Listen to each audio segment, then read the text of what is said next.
Hey guys, welcome to Science की दुनिया. If you like this video, subscribe to our channel and press the bell icon so that you may get further notification of the topic we study. And also, don't forget to share this video with your friends.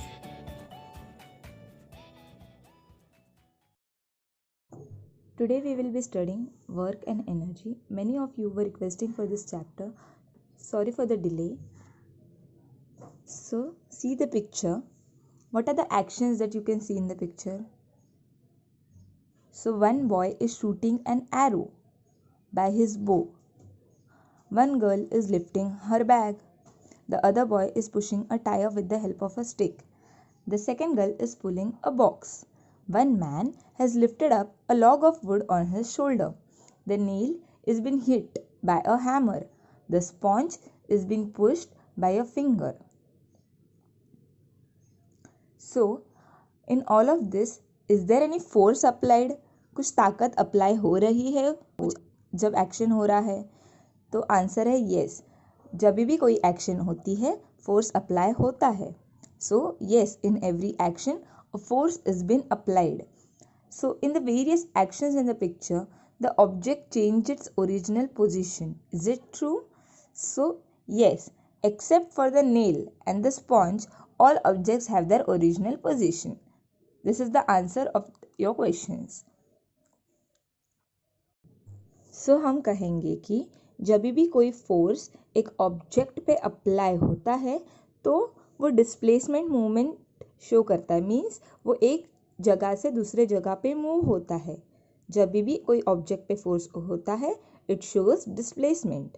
And when the object is displaced due to force on it, मतलब कोई भी object जब एक जगह से दूसरे जगह पे हिलता है, जब हम फोर्स अप्लाई करते हैं तो हम कहते हैं कि work is done. Okay, so see the next picture. इसमें हमें दिख रहा है कि एक गर्ल है जो एम्प्टी बॉक्स को पुल कर रही है. एंड सेकेंड, इसमें एक गर्ल है जो बुक्स को लेके बॉक्स को पुल कर रही है. सो हम इसमें क्या देखेंगे? वी सी दैट जब बॉक्स खाली था तो उसका वेट बहुत कम था. तो ऐसे टाइप के एम्प्टी बॉक्सेस बहुत ईजीली पुल हो जाते हैं and hence lace work is done, मतलब कम काम होता है. And when in the second picture, when the box was filled with 20 books, 20 books से the box was filled. So क्या होता है? तो बॉक्स हैवी हो जाएगा पुल करते वक्त, इसलिए हमें ज़्यादा फोर्स अप्लाई करना पड़ता है और इसलिए ज़्यादा काम होता है पहले के मुकाबले. Means this time it was more work than that of the first time. So इस एक्टिविटी से हम समझेंगे कि कैसे डिस्प्लेसमेंट फोर्स एंड वर्क एक दूसरे से इंटर रिलेटेड है. ओके, नेक्स्ट टॉपिक है relation between work and energy. तो हम इसे कैसे कंपेयर करेंगे? The capacity to do work is called energy, मतलब हमारी कितनी क्षमता है कि हम उस काम को कर सकते, इसे ही कहते हैं एनर्जी. सो ये पिक्चर देखिए, इसमें एक बॉय है जो टॉय के साथ प्ले कर रहा है. Okay, so he uses his muscular force and displaces the car. Okay, तो इसलिए work is done. He uses his energy for performing this work. उसकी एनर्जी यूज़ हो रही है ना, तभी तो कार एक जगह से दूसरी जगह पे हिल रही है. सो ऐसे ही जब हम काम करते हैं तो एनर्जी लगती है. This is the example of relation between the work and energy. और भी एक एग्जाम्पल है, द बॉयज़ हु रन और walk and play on the ground use their own energy, right. So ये क्या करते हैं? जब भागते वक्त ग्राउंड पे अपनी खुद की एनर्जी से वो वॉक करते हैं या भागते हैं. So each one has his own capacity to do. कोई कम एनर्जी डाल के कम काम कर सकता है या कोई ज़्यादा एनर्जी डाल के ज़्यादा काम कर सकता है. तो हर एक की क्षमता है अलग होती है. So this is how we compare the relationship between the work and energy. Our next topic is forms of energy. तो फॉर्म्स ऑफ एनर्जी बहुत सारे टाइप्स के हैं. There are different forms of energy like mechanical energy, heat energy, light energy, sound energy and chemical energy. So we will see each and every energy in detail. Let's start with the mechanical energy. So mechanical energy क्या होती है? Basically the energy which is obtained through the machines ऐसी energy जो machine से आती है जिसे कहते हैं मैकेनिकल एनर्जी। मैकेनिकल एनर्जी के दो टाइप्स है, potential energy and kinetic energy. So potential energy क्या है? The energy which is stored in the object is called potential energy. Potential energy is stored due to specific state and position of an object. Example you can see in the pictures. And the other type is kinetic energy. So the energy obtained from the motion of an object. मतलब कोई भी चीज़ का जब motion होता है, movement होता है, तब जब एनर्जी मिलती है उसे कहते हैं kinetic energy. And the example is, जब हम कैरम खेलते हैं तब हम स्ट्राइकर को पुश करते हैं तो तब हमारी मस्कुलर एनर्जी यूज़ होती है। पोटेंशियल एनर्जी कॉइन्स में प्रेजेंट रहती है, राइट? तो हमारी मस्कुलर एनर्जी कॉइन्स के पोटेंशियल एनर्जी में कन्वर्ट होके काइनेटिक एनर्जी बनती है और इसलिए मोशन होता है। Next type is heat energy. So the heat energy is obtained through sunlight. It is obvious. Heat is also produced due to the burning of fuels. And remember this important point, the unit of measuring heat is nothing but calories. Okay, unit of measuring heat is calories. You can see the picture here. It is from your textbook only. So in this activity, what is happening? When the convex lens is held in such a way that it helps the sun rays to focus on one point only. And very soon the smoke is seen arising from this point. So the heat energy from the sun is concentrated, is brought at a one point due to what? Due to the convex lens, and hence the paper starts burning. In this way solar energy is converted into heat energy. Okay, next one is light energy. So light energy कैसे मिलती है? Light energy is transformed into the food energy by the plants. मतलब जो sunlight आती है वो plants absorb करते हैं और फूड बनाने में काम आती है.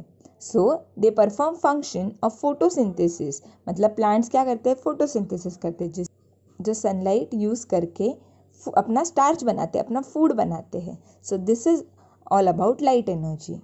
अभी साउंड एनर्जी क्या है? Sound is also a form of energy. Sound can also perform work. Okay, वो कैसे? अगर बहुत ज़्यादा साउंड होगा तो कांच फूट जाएगी. Next one is chemical energy. Chemical energy क्या है? अभी the energy obtained through chemical action. कोई केमिकल एक्शन जब होता है तब जो एनर्जी निकलती है उसे कहते हैं केमिकल एनर्जी.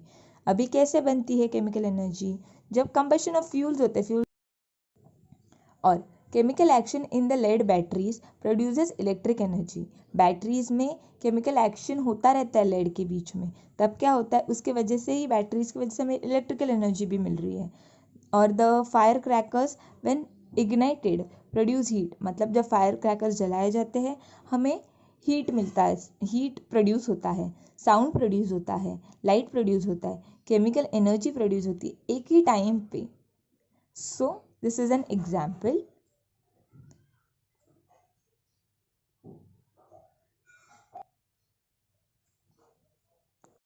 सो हमारा नेक्स्ट टॉपिक है ट्रांसफॉर्मेशन ऑफ एनर्जी. तो नेचर में क्या होता है? कोई भी एनर्जी एक फॉर्म से दूसरे फॉर्म में ट्रांसफॉर्म होती है, इसे ही कहते हैं ट्रांसफॉर्मेशन ऑफ एनर्जी. और इन सब का मेन सोर्स है सन. तो इन सब का मेन सोर्स है सन. ओके, तो सन से ही सब एनर्जी प्रोड्यूस होती है. हम देखेंगे साइकिल ऑफ एनर्जी कैसी होती है. अगर सन की हीट्स मिलेंगी तो वाटर वेपर रेडी होंगे, राइट? सो वाटर वेपर के अंदर पोटेंशियल एनर्जी होती है क्योंकि एक ऑब्जेक्ट में एनर्जी स्टोर हो रही है. ठीक है, vapour condenses and form clouds. ठीक है, फिर उसके वजह से क्या होता है? रेनफॉल होता है. रेनफॉल हो रहा है मतलब मूवमेंट ऑफ डिस्प्लेसमेंट हो रहा है, मूवमेंट हो रहा है, तो पोटेंशियल एनर्जी की वजह से. तो वो क्या हुआ? Kinetic energy. देन वो वाटर क्या होता है? स्टोर्ड इन द डैम होता है. मतलब वाटर स्टोर होता है डैम में and storing is nothing but potential energy. फिर वो वाटर रिलीज होता है डैम से. This is movement due to potential energy. तो क्या हो रहा है? काइनेटिक एनर्जी है. जब वाटर रिलीज होता है तो it is kinetic energy. When it falls on turbine it is hydro electric power station. And फिर काइनेटिक एनर्जी हो रही है. जिसके वजह से इलेक्ट्रिक एनर्जी प्रोड्यूस हो रही है। एंड यही इलेक्ट्रिक एनर्जी वेरियस हाउसेस में यूज होती है in the form of light, sound and heat. Hope you got it. यही इलेक्ट्रिक एनर्जी हमें बहुत फॉर्म में काम आती है। इलेक्ट्रिकल एनर्जी हमें वेरियस इक्विपमेंट्स वर्क करने के लिए काम आती है, हमारी डे टू डे लाइफ में काम आती है। And this electrical energy can be converted into light energy, can be converted into kinetic energy and can be also converted into the sound energy. Okay, अब हम डिटेल में study करेंगे कि energy resources क्या है। So the resources used for obtaining energy, ऐसे resources जिससे हमें एनर्जी मिलती है उसे ही कहते हैं एनर्जी रिसोर्सेज। अभी ये एनर्जी रिसोर्सेज के भी दो टाइप्स हैं। एक है कन्वेंशनल एनर्जी रिसोर्सेज, जिसे हम कहते हैं नॉन रिन्यूएबल एनर्जी रिसोर्सेज भी, और non conventional energy resources which is also known as renewable energy resources. अभी एक एक हम डिटेल में देखते हैं क्या है। फर्स्ट हम देखेंगे कन्वेंशनल एनर्जी रिसोर्सेज और non renewable energy resources. So several kinds of energy are used by man for many centuries, right? So इसमें से conventional energy एक है। conventional energy are exhaustible, therefore they cannot be replenished back। मतलब ये ऐसे energy है जो ख़त्म हो जाते हैं और जिसे हम वापस नहीं बना सकते, इसलिए ही इसे नॉन रिन्यूएबल एनर्जी रिसोर्सेज बोलते हैं। क्योंकि ये रिन्यू नहीं होते, इसलिए नॉन रिन्यूएबल एनर्जी रिसोर्सेज। जैसे कि fossils used as petrol, diesel, natural gas, wood, coal etcetera. Okay, ये सब एनर्जी एक बार ख़त्म हो गई तो हमें वापस नहीं मिल सकती, इसलिए हमें ये सब रिसोर्सेज का इस्तेमाल बहुत सोच समझ के करना चाहिए। Next one is non conventional energy resources, जिसे हम रिन्यूएबल एनर्जी रिसोर्सेज भी कहते हैं। तो ये ऐसी एनर्जी है जो हम बार बार यूज़ कर सकते हैं। These energy resources can be used again and again, hence it is called as they are non exhaustible. And मतलब ये कभी ख़त्म नहीं होते, they are non exhaustible and hence they are called as non conventional energy resources या फिर renewable energy resources, क्योंकि ये रिन्यू हो रहे हैं। इसके एग्जाम्पल है सोलर एनर्जी, सन, उसकी लाइट हमें हमेशा मिलती रहेगी, जिसके वजह से हम हमेशा उस एनर्जी का यूज़ कर सकते हैं। Wind energy, tidal energy, hydro electric energy, energy obtained from ocean waters, waves and atomic energy, ये सब आते हैं रिन्यूएबल एनर्जी रिसोर्सेज में। ओके, डिटेल में देखते हैं रिन्यूएबल एनर्जी के टाइप्स। फर्स्ट वन है solar energy. Solar energy basically क्या है? Energy obtained from the sun. Okay, the energy continuous है एंड एनॉर्मस है, मीन्स कंटिन्यूस दिन भर हमें लाइट मिलती रहती है, एंड एनॉर्मस है मीन्स अबंडेंस अमाउंट में हमारे पास प्रेजेंट है। Solar energy is the root of all the forms of energy, as I said earlier कि सन के वजह से ही, सन ही मेन सोर्स है बाकी सब एनर्जीज का। और सोलर एनर्जी के एग्जाम्पल्स है solar cooker, solar heater, solar dryer, solar cell, ये सब इक्विपमेंट्स है जो सोलर एनर्जी से रन होते हैं। नेक्स्ट वन है विंड एनर्जी। अभी इलेक्ट्रिसिटी जनरेट होती है विंड मिल से, ठीक है, जिसे कहते हैं विंड एनर्जी। विंड मिल कैसे काम करता है? जब बहुत जोर से हवा बहती है, due to the strongly blowing wind the wind mill works, and wind mill are also use to draw water from the wells. और इसी विंड मिल का यूज़ हम कुएं से पानी निकालने के लिए भी यूज़ कर सकते हैं। Okay, this is the example of wind energy. Next one is tidal energy. अभी टाइडल एनर्जी क्या है? जब वेव्स जनरेट होते हैं ओशन में या सी में, तो इलेक्ट्रिसिटी यूज़ होती है, हम इलेक्ट्रिसिटी प्रोड्यूस कर सकते हैं उस वेव्स से। This is called nothing but a tidal energy. अभी at a narrow region of a creek a wall is constructed. एक नैरो रीजन पे एक वॉल कंस्ट्रक्ट करते हैं।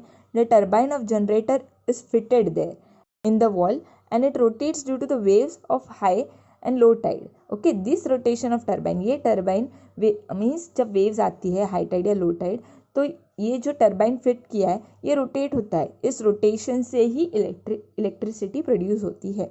Okay, next one is hydel power और हाइड्रो इलेक्ट्रिसिटी। अभी dams में water store होता है, right. It is brought down by tunnel, ठीक है, and it makes the turbine rotate. अभी टनल से पानी आएगा, टर्बाइन रोटेट होगा. Due to the turbine rotation electricity is produce. और हमारे महाराष्ट्र में the biggest project is the Koyna hydro electricity project which is the biggest one in Maharashtra. Okay, remember this. Energy obtained from the oceanic waves. Okay, ocean waves से भी energy कैसे मिलेगी? The up and down movement of the sea water causes waves, जिसके वजह से हमें electricity generate होती है. Next one is atomic energy. अब एटॉमिक एनर्जी कैसे मिलेगी हमें? The heat liberated due to the fission of atoms of heavy element, जैसे कि यूरेनियम, थ्रोमियम, इन सब चीज़ों से इलेक्ट्रिसिटी जनरेट होती है, ठीक है. This energy is called as atomic energy और nuclear energy. Next topic is energy saving. So अब ये क्या है? Saving energy is good as generating energy, ठीक है. हम इतनी सारी एनर्जी प्रोड्यूस तो कर रहे हैं, बट उसे सेव करना भी एट अ टाइम बहुत इंपॉर्टेंट है. Saving energy is utmost important for us, because if we are wasting energy, so we must try by ourselves to generate more and more energy, because of waste of energy it is leading to severe problems like global warming.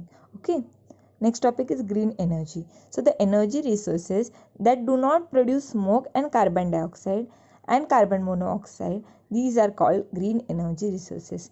ऐसी energy resources है जो smoke produce नहीं करती, carbon dioxide, carbon monoxide जो harmful है, ऐसी चीज़ें produce नहीं करती, उसे कहते हैं ग्रीन एनर्जी रिसोर्स. इसकी वजह से क्या होता है? पोल्यूशन कॉज नहीं होता है ग्रीन एनर्जी रिसोर्सेज की वजह से. Therefore such energy resources are need of an hour. अभी हमारे टाइम पे बहुत ज़रूरत है कि हम ऐसे ग्रीन एनर्जी रिसोर्स का इस्तेमाल बहुत ज़्यादा से ज़्यादा करें और हार्मफुल एनर्जी रिसोर्सेज को एलिमिनेट करें, ठीक है. सो आज के लिए इतना ही, मिलते हैं नेक्स्ट वीडियो में. So thank you. और अब तक आपने बहुत ज़्यादा सपोर्ट किया है, ऐसे ही आगे के वीडियोस में भी करते रहिए. Do like, share and subscribe. Thank you.